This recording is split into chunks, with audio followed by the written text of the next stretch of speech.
കേരളം ഞെട്ടിയ പാതിവര തട്ടിപ്പിൽ അന്വേഷണം ക്രൈംബ്രാഞ്ചിന് വിട്ട് ഉത്തരവായിരിക്കുന്നു. ക്രൈംബ്രാഞ്ച് പ്രത്യേക അന്വേഷണ സംഘം ഉടൻ രൂപീകരിക്കും. നൂറുകണക്കിന് പരാതികൾ, ആയിരക്കണക്കിന് പരാതികളിലേക്ക് അത് കണ്ണൂരൊക്കെ 3000-ഓളം പരാതികളിലേക്ക് എത്തി. എല്ലാ ജില്ലകളും മഞ്ചേശ്വരം മുതൽ അങ്ങ് അവസാനത്തെ ജില്ല വരെയുള്ള ഒട്ടുമിക്ക എല്ലാ ജില്ലകളിലും ഈ പറയുന്ന പരാതി പെരുക്കം നമ്മൾ കണ്ടു, പരാതി പെരുമഴ നമ്മൾ കണ്ടു. 800, 700, 600 പരാതികൾക്ക് മുന്നിൽ പോലീസ് എന്ത് ചെയ്യണമെന്നറിയാതെ അമ്പരം നിന്ന കാഴ്ച നമ്മൾ ഈ കഴിഞ്ഞ ദിവസങ്ങൾ കണ്ടതാണ്.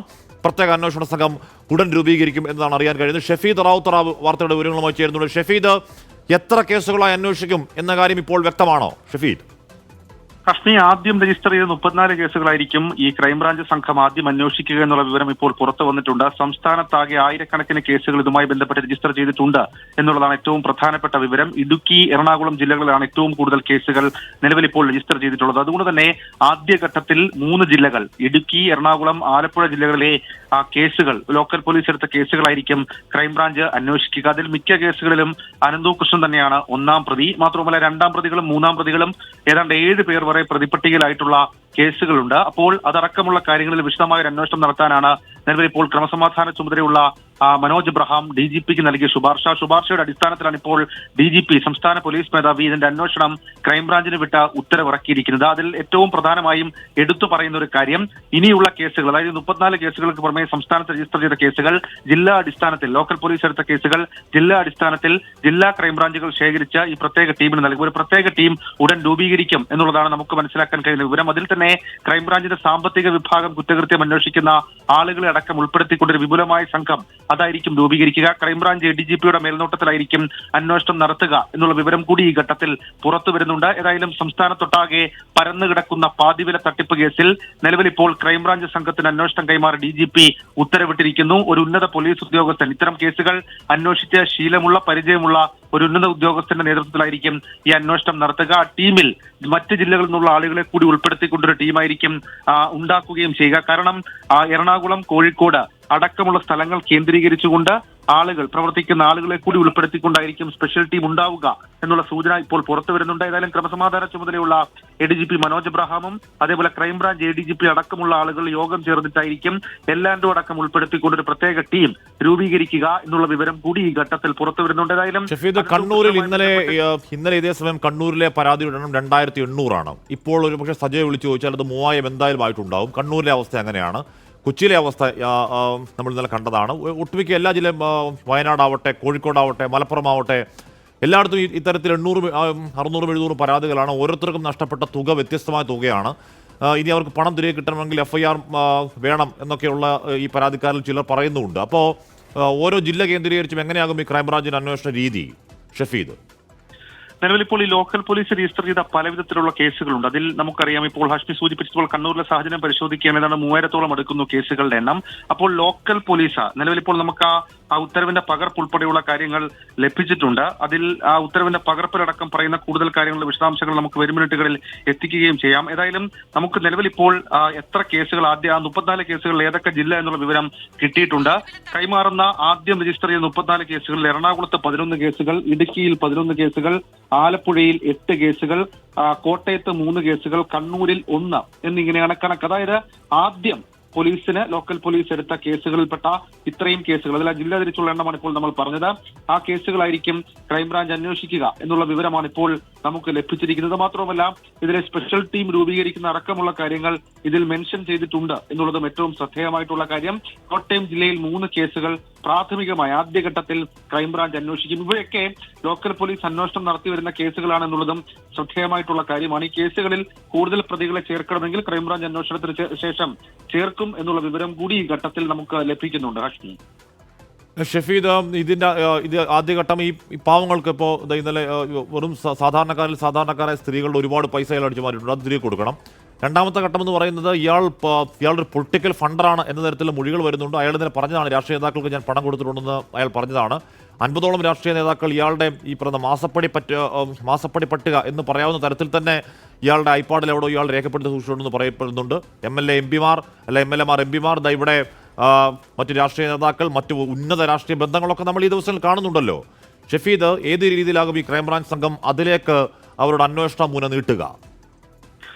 പക്ഷേ സ്വാഭാവികമായും ഇതെല്ലാം ഇന്റർലിങ്ക് ആയിട്ടുള്ള ക്രൈമുകളാണെന്നുള്ള കാര്യത്തിൽ തർക്കമില്ല. മാത്രമല്ല അനന്തു കൃഷ്ണുമായി സാമ്പത്തിക ഇടപാടുകൾ നടത്തിയ എല്ലാ മനുഷ്യരെ കുറിച്ചിട്ടുമുള്ള വിശദമായ അന്വേഷണം നടത്താനാണ് ഇപ്പോൾ ക്രൈംബ്രാഞ്ച് ആലോചിച്ചിരിക്കുന്നത്. ഈ കേസുമായി ബന്ധപ്പെട്ട് ഈ വിവരങ്ങൾ ആദ്യഘട്ടത്തിൽ പുറത്തു വരുമ്പോൾ തന്നെ ലോ ആൻഡ് ഓർഡർ ചുമതലയുള്ള ADGP മനോജ് എബ്രഹാം പോലീസ് മേധാവിക്കും മുഖ്യമന്ത്രിക്കുമൊക്കെ നൽകിയൊരു ശുപാർശ അതിങ്ങനെയായിരുന്നു: ഇക്കാര്യത്തിലൊരു വിശദമായ അന്വേഷണം നടത്തണം. മാത്രമല്ല എക്കണോമിക് ഒഫൻസ് വിംഗ് മാത്രം ഈ കേസിന്റെ അന്വേഷണത്തിൽ ഉൾപ്പെടുത്തിയാൽ അതൊരു പക്ഷേ പൂർണ്ണാർത്ഥത്തിൽ ഫലം കാണില്ല. അതുകൊണ്ട് തന്നെ സ്റ്റേറ്റ് ക്രൈംബ്രാഞ്ചിലെ ഉന്നത ഉദ്യോഗസ്ഥർ ഈ കേസ് അന്വേഷിക്കട്ടെ, അതിനപ്പുറത്തേക്ക് കൂടുതൽ സംഘങ്ങളെ ഉൾപ്പെടുത്തിക്കൊണ്ടുള്ള അന്വേഷണം നടക്കട്ടെ എന്നുള്ളതാണ്. അങ്ങനെ തന്നെ സംസ്ഥാനത്തിന്റെ എല്ലാൻഡോ ADGP ഒരു നിർദ്ദേശം ഒരു ശുപാർശ മുന്നോട്ട് വയ്ക്കുമ്പോൾ സ്വാഭാവികമായും പോലീസ് തന്നെ അതിന്റെ വ്യാപ്തി കൂടുതലായി തിരിച്ചറിഞ്ഞു എന്നുള്ളതാണ് നമ്മൾ മനസ്സിലാക്കേണ്ടത്. ഇതിപ്പോൾ പല കേസുകളിലും നമുക്കറിയാം അനന്തകൃഷ്ണ സഹോദരി ഭർത്താവ് KN ആനന്ദകുമാർ അടക്കമുള്ള സായി ഗ്രാമത്തിന്റെ ഡയറക്ടറായിട്ടുള്ള KN ആനന്ദകുമാർ, അങ്ങനെ മറ്റു ചില ആളുകൾ, അവരുടെ അടക്കം 6 പേരുടെ പേരുകൾ വെച്ചിട്ടാണ് അതിൽ നാഷണൽ NGO കോൺഫെഡറേഷന്റെ ആളുകളടക്കം പ്രധാന ഭാരവാഹികളടക്കമുള്ള ആളുകളുടെ പേര് മാത്രമാണ് ഇപ്പോൾ പുറത്തു വന്നിരിക്കുന്നത്. ഏറ്റവും ഒടുവിൽ പുറത്തു വരുന്ന അനന്തകൃഷ്ണ മൊഴിപ്രകാരം 10 ലക്ഷം രൂപ മാത്രമാണ് ഇനി അദ്ദേഹത്തിന് ബാക്കിയായ അക്കൗണ്ടിലുള്ളത്. അപ്പോൾ ഇത്രയധികം പണം പിരിച്ചിട്ട് മറ്റു പണം അത് എവിടേക്കൊക്കെ പോയി, അത് അനന്തകൃഷ്ണൻ പറയുന്നത് പോലെ രാഷ്ട്രീയ നേതാക്കൾക്ക് കൊടുത്തിട്ടുണ്ടെങ്കിൽ അതിന്റെ ആവശ്യം എന്താണ്? മാത്രമല്ല തിരുവനന്തപുരത്തെ പ്രസ് ക്ലബിനുൾപ്പെടെ പണം കൈമാറിയ തരത്തിലേക്കുള്ള ചില പരാതികൾ അത് പോലീസിന് ലഭിച്ചിട്ടുണ്ട്. അപ്പോൾ ആ വിധത്തിലടക്കം പോലീസിന്റെ അന്വേഷണം പോകുമെന്നുള്ള കാര്യത്തിൽ തർക്കമില്ല. അനന്തകൃഷ്ണൻ ആർക്കൊക്കെ പണം നൽകി, ആരൊക്കെയായി പണമിടപാട് നടത്തിയിട്ടുണ്ട്, ചില ഭൂമി ഇടപാടുകളടക്കം സംബന്ധിച്ച് പോലീസിന് സംശയമുണ്ട്. ആ ഭൂമി ഇടപാടുകൾ ഏത് രീതിയിൽ നടപ്പാക്കി, അത് NGO സന്നദ്ധ സംഘടന എന്നതിനപ്പുറത്തേക്ക് മറ്റു ചില ഭൂമി ഇടപാടുകൾ കൂടി നടത്തി എന്നുള്ള വിവരം സ്റ്റേറ്റ് ഇന്റലിജൻസിന് ലഭിച്ചിട്ടുണ്ട്. ആ വിവരങ്ങൾ ഉൾപ്പെടെ പരാതിയായി വന്നാൽ അതുകൂടി ഉൾപ്പെടുത്തിക്കൊണ്ടായിരിക്കും ഇതുമായി ബന്ധപ്പെട്ട ക്രൈംബ്രാഞ്ചിന്റെ അന്വേഷണം നടത്തുക. നമുക്ക് ഈ ടീം രൂപീകരിക്കുമ്പോൾ പക്ഷേ ഒരു ജില്ലയിൽ നിന്ന് ഒരു ഉദ്യോഗസ്ഥരെന്ന് അടക്കമുള്ള ഒരു വിശാലമായ ടീം ആ ടീമിൽ ഉണ്ടായിരിക്കാം. അങ്ങനെ ചില വിവരങ്ങൾ കൂടി പോലീസ് ആസ്ഥാനത്ത് നിന്ന് പുറത്തു വരുന്നുണ്ട്. അതായത് അങ്ങനെയാണെങ്കിൽ തന്നെ ഏതാണ്ട് 14 ജില്ലയിൽ നിന്നുള്ള ഉദ്യോഗസ്ഥരെ ഉൾപ്പെടുത്തിക്കൊണ്ട് വളരെ വിശദമായ ഒരു അന്വേഷണത്തിന് കളമൊരുങ്ങുന്നു എന്നുള്ളതാണ് നമുക്ക് മനസ്സിലാക്കാൻ കഴിയുന്ന വിവരം. ഷഫീദ്, ഈ ചുരുങ്ങിയ സമയം കൊണ്ട് ഇപ്പോൾ ഈ സമയവും പരാതികൾ വന്നുകൊണ്ടിരിക്കുകയാണ്. ഓരോ മണിക്കൂറിലും പുതിയ പുതിയ ഉണ്ടാവുന്നുണ്ട്. ഇത് 1000 കോടിയാണോ, അതിന് മുകളിലാണോ, 2000 കോടിയാണോ എന്ന കാര്യം ഇപ്പോഴും ഒരു തീർപ്പ് കൽപ്പിക്കാൻ പറ്റാത്ത സാഹചര്യമുണ്ട്. ഷഫീദ്, ഇയാളുടെ 29 അക്കൗണ്ടുകളിൽ മാത്രമായി 450 കോടിയുടെ ക്രയവിക്രയങ്ങൾ നടന്നെങ്കിൽ അതിലാകെ ഇപ്പോൾ ഫ്രീസ് ചെയ്ത അക്കൗണ്ടിലുള്ളത് 1 കോടി ചില്ലുവാനമോ അല്ലെങ്കിൽ 4 കോടിയോ പരമാവധി അത്ര തുക മാത്രമാണ് ബാക്കിയുള്ളത്. ബാക്കി തുക പോയ വഴി എങ്ങോട്ടാണ് എന്നൊക്കെയുള്ള അന്വേഷണം ഈ സംഘത്തിന് നടത്തേണ്ടി വരില്ലേ ഷഫീദ്? കശ്മീർ ഉറപ്പായിട്ടും അതടക്കം വിശദമായ അന്വേഷണം നടത്തേണ്ടി വരും. മാത്രമല്ല ഇപ്പോൾ നമ്മൾ ചൂണ്ടിക്കാണിച്ചിട്ടുള്ള അക്കൗണ്ടുകൾക്ക് പുറമെ അനന്തകൃഷ്ണൻ ചില സ്വകാര്യ കമ്പനികളുടെ അക്കൗണ്ടിൽ പണമിടപാടുകൾ നടത്തിയിട്ടുണ്ട്. അതിൽ ചിലത് അനന്തകൃഷ്ണൻ സ്ഥാപിച്ചതാണ്, മറ്റു ചിലത് അനന്തകൃഷ്ണൻ ചില സുഹൃത്തുക്കൾ വഴിയുള്ളതാണ് എന്നൊക്കെയുള്ള വിവരങ്ങൾ പോലീസിന് ലഭിച്ചിട്ടുണ്ട്. പക്ഷേ പൂർണ്ണ അർത്ഥത്തിൽ പോലീസ് ആ അന്വേഷണത്തിലേക്ക് ഇതുവരെയും കടന്നിട്ടില്ല. മാത്രമല്ല ഈ തട്ടിപ്പിൽ കൂടുതൽ ആളുകൾക്ക് പങ്കുണ്ട്, പ്രതിപട്ടികയിൽ കൂടുതൽ പേരുടെ പങ്ക് ജില്ലാടിസ്ഥാനത്തിലടക്കം വരും എന്നുള്ളതാണ് പോലീസ് ഇപ്പോൾ അല്ലെങ്കിൽ ക്രൈംബ്രാഞ്ച് ഇപ്പോൾ കരുതുന്ന വിവരം. ക്രമസമാധാന ചുമതലയുള്ള ADGPയും ക്രൈംബ്രാഞ്ച് ADGPയും ഈ വിഷയം മുഖ്യമന്ത്രിയെ ധരിപ്പിക്കുമ്പോൾ അവരും മുഖ്യമന്ത്രിയോട് കമ്മ്യൂണിക്കേറ്റ് ചെയ്ത ഇതേ വിഷയം തന്നെയാണ്. കാരണം സംസ്ഥാനത്തിന്റെ എല്ലാ ജില്ലകളിലും ഇതിനോടകം തന്നെ കേസുകൾ എടുത്തിട്ടുണ്ട്. അതിൽ 1000-കണക്കിന് കേസുകൾ എടുത്ത ജില്ലകളുണ്ട്. അപ്പോൾ ഈ സംഭവത്തിന്റെ പശ്ചാത്തലത്തിൽ കൂടുതൽ തട്ടിപ്പുകളുടെ വിവരങ്ങൾ ഒരു പക്ഷേ വരും ദിവസങ്ങളിൽ പുറത്തു വരാം. ഇവർ രൂപീകരിച്ച സൊസൈറ്റികൾ കേന്ദ്രീകരിച്ച്, ഇവർ രൂപീകരിച്ച ചില സംഘടനകൾ കേന്ദ്രീകരിച്ചൊക്കെയുള്ള സംശയങ്ങളുണ്ട്.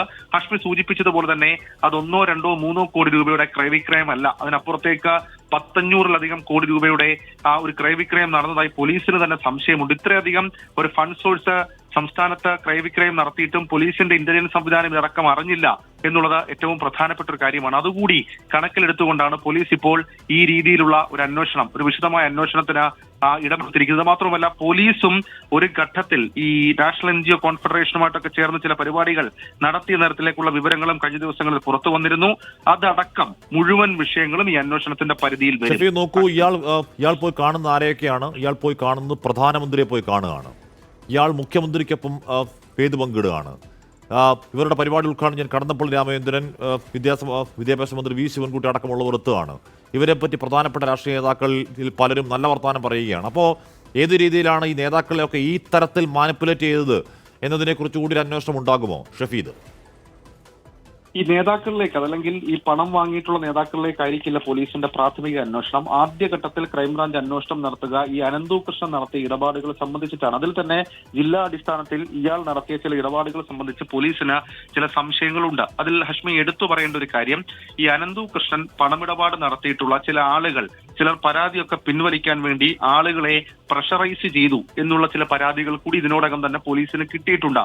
അപ്പോൾ അവരെ കേന്ദ്രീകരിച്ച് പോലീസിന് അന്വേഷണം നടത്തണം. മാത്രവുമല്ല, ഈ തിരുവനന്തപുരത്ത് ഉൾപ്പെടെയുള്ള സ്ഥലങ്ങളിൽ ജില്ലാ അടിസ്ഥാനത്തിൽ മന്ത്രിമാരെയൊക്കെ പങ്കെടുപ്പിച്ചുകൊണ്ട് ചില പരിപാടികൾ, അത് ഇവരുടെ ഈ സംഘടനകൾ വഴി, അത് സീഡ് എന്ന് പറയപ്പെടുന്ന സംഘടന മാത്രമല്ല, നാഷണൽ എൻജിഒ കോൺഫെഡറേഷൻ മാത്രമല്ല, മറ്റ് ചില സംഘടനകൾ കൂടിയൊക്കെ വെച്ചുകൊണ്ട് ചില പരിപാടികൾ ഇവർ നടത്തി എന്നുള്ള വിവരവും പോലീസിന്, അത് പരാതിയിൽ തന്നെ ചില മെൻഷനിങ് ഉണ്ട്. അതിനപ്പുറത്തേക്ക് പോലീസിന് തന്നെ ചില വിവരങ്ങൾ ലഭിച്ചിട്ടുണ്ട്. അതിൽ മന്ത്രിമാരടക്കമുള്ള ആളുകളുണ്ട് ആ പരിപാടിയിൽ പങ്കെടുത്ത് അവരെ അടക്കം തെറ്റിദ്ധരിപ്പിച്ച് പരിപാടിയിലേക്ക് കൊണ്ടുവന്നു എന്നുള്ളതാണ് നിലവിൽ ഇപ്പോൾ പോലീസ് കരുതുന്ന വിവരം. മാത്രവുമല്ല, അല്പസമയം മുൻപ് മാത്യു കുഴൽനാടൻ അടക്കം നിയമസഭയിൽ ഒരു വാർത്താ സമ്മേളനം നടത്തിയിരുന്നു. അങ്ങനെ പല നേതാക്കളുടെ പേരുകൾ ഇതുമായി ബന്ധപ്പെട്ട ഈ പറയുന്നൊരു സാഹചര്യം അതുണ്ട്. അതിനൊക്കെ അപ്പുറത്തേക്ക് അനന്തകൃഷ്ണൻ തന്നെ ഇപ്പോൾ എല്ലാം ആനന്ദകുമാർ ഇതിനൊക്കെ പിന്നിലുണ്ട് എന്നുള്ളൊരു വെളിപ്പെടുത്തൽ അദ്ദേഹത്തിന്റെ മൊഴിയായി പുറത്തു വരുന്നുണ്ട്. അപ്പോൾ അതടക്കമുള്ള കാര്യങ്ങളിൽ വിശദമായ അന്വേഷണം നടത്തണമെങ്കിൽ പോലീസിന് ഒരു പ്രത്യേക അന്വേഷണ സംഘം രൂപീകരിക്കണമായിരുന്നു. ഇനി പോലീസ് ഈ വിഷയങ്ങളിൽ അന്വേഷണം നടത്തും. ഒന്നാമത്തേത്, അനന്തകൃഷ്ണൻ നടത്തിയ തട്ടിപ്പിന്റെ വ്യാപ്തി എത്ര? 2, അനന്തകൃഷ്ണൻ എത്ര കോടി രൂപ സംസ്ഥാനത്ത് നിന്ന് ഈ വിധത്തിൽ തട്ടിയെടുത്തു? 3, അനന്തകൃഷ്ണൻ തട്ടിപ്പ് നടത്തിയ പണം ഏത് ഭാഗത്തേക്ക് പോയി? 4, അനന്തകൃഷ്ണനോടൊപ്പം ഈ തട്ടിപ്പിൽ പങ്കെടുത്തത് ആര്? അങ്ങനെ നിരവധി ചോദ്യങ്ങൾക്ക് മറുപടി പോലീസിന്റെ ഈ അന്വേഷണത്തിൽ കണ്ടെത്തേണ്ടതായിട്ടുണ്ട്. ലക്ഷ്മി, ഷഫീദ് റാവുത്തറാണ്. പാതിവില തട്ടിപ്പിൽ അന്വേഷണം ക്രൈംബ്രാഞ്ചിന് വിടുന്നു. ക്രൈംബ്രാഞ്ച് അത്തരത്തിൽ എന്തെങ്കിലും സംവിധാനം ഉണ്ടെങ്കിൽ മാത്രമേ അന്വേഷണം മുന്നോട്ടേക്ക് പോകുമെന്ന അവസ്ഥ ഉണ്ടായിരുന്നു. കാര്യം പോലീസിനും ഇത് പുതുമയല്ല, പോലീസിനും ഇതൊരു പുതിയ കാര്യമാണ്. ഓരോ ജില്ലകൾക്ക് ഇത്രയധികം പരാതികൾ, 3000 പരാതിയൊക്കെ ഒരൊറ്റ ഇൻസിഡന്റ് ഉണ്ടാവുക എന്ന് പറഞ്ഞ ചെറിയ കാര്യമല്ല. 3000-ഓളം പരാതികൾ, ഓരോ ജില്ലകളും അത്തരം പരാതികൾ. അപ്പോൾ ഇപ്പോൾ ഓരോ ജില്ല കേന്ദ്രീകരിച്ച് തന്നെ പ്രത്യേക സംഘങ്ങളായി ആ രീതിയിലാകും അന്വേഷണം നടത്തുക. ക്രൈംബ്രാഞ്ച് അന്വേഷിക്കാൻ ഒരുപാട് കാര്യങ്ങളുണ്ട്. ഇയാളുടെ വെയർഅബൌട്ട്സ് അടക്കം, ഇയാളുടെ മറ്റ് ബന്ധങ്ങളടക്കം, ആനന്ദകുമാറും ഇയാളും തമ്മിലുള്ള ഡീലിനെ കുറിച്ചടക്കം, ഇയാളുടെ ഈ പണം എങ്ങോട്ടേക്ക് പോയി എന്നതടക്കം ഒരുപാട് കാര്യങ്ങൾ എന്തായാലും ക്രൈംബ്രാഞ്ച് സംഘത്തിൽ അന്വേഷിക്കാനുണ്ട്. അന്വേഷണം നടക്കും എന്ന് തന്നെ പ്രതീക്ഷിക്കാം.